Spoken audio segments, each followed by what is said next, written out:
Let's move on to the race. It is tight, Congressman. Those New York Times polling numbers are giving Harris the edge over Trump in your state. I should mention, if you look at your screen, it's within the margin of error for our viewers. What are your thoughts as we look at these numbers? I think, you look at polls, Hena, and they're all over the place. And we've learned so much through past elections. Honestly, the polls don't really mean anything. They're wrong just as often as they're right. That said, I still think Trump wins North Carolina for several reasons. One, we've increased our population since COVID came, or since the last election, because so many disgruntled people from New York, New England, even California, Oregon have come to North Carolina, and they tend to be conservative. Number one. Number two is, our state is a very military-friendly state, and Afghanistan, the absolute debacle in Afghanistan has not been forgotten.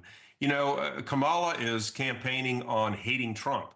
Trump is speaking about the issues. And so, I still, for the life of me, they were trying to get Kamala off the ballot 4 or 5 months ago, and now they've beatified her to be the great candidate. I think most people see through that. A lot of folks don't. A lot of folks don't like the persona of Trump. So, again, it will be a tight one. I do think President Trump pulls it out.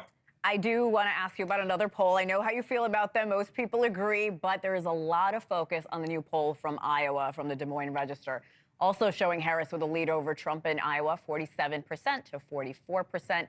These numbers are driven by independents and senior women. Any concerns on what that could mean for other states like Florida, Arizona, and even your state of North Carolina? Sure. I mean, I think, again, lessons learned in one state sometimes translate to other states. Sometimes they don't. Again, I think this is a campaign that's been run by Harris, not speaking about her issues, but speaking about hating Trump. And elections are emotional things. When people go in the voting box, oftentimes it's not by researching things. It's by saying, hey, who do I like best? There are issues there. Again, I still think President Trump wins out. It's a truly divergent course of where the future of this country will be. Her father was a Marxist. I mean, that's just point blank. She was the second most liberal senator in the Senate.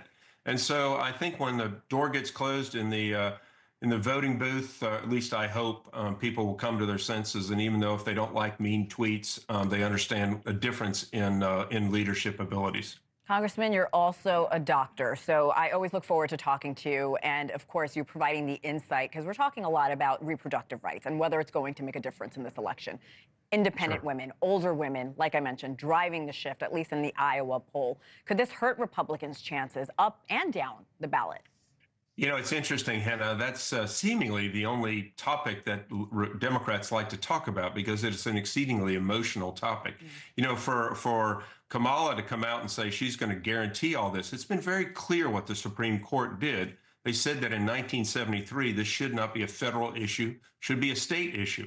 That's what's happened. So she can't really pull it back. Again, she also screams about 2025, which Donald Trump had nothing to do with it. He's disavowed it. He's never even read it. So they're lying to the American people. And sadly, some are taking up that bait.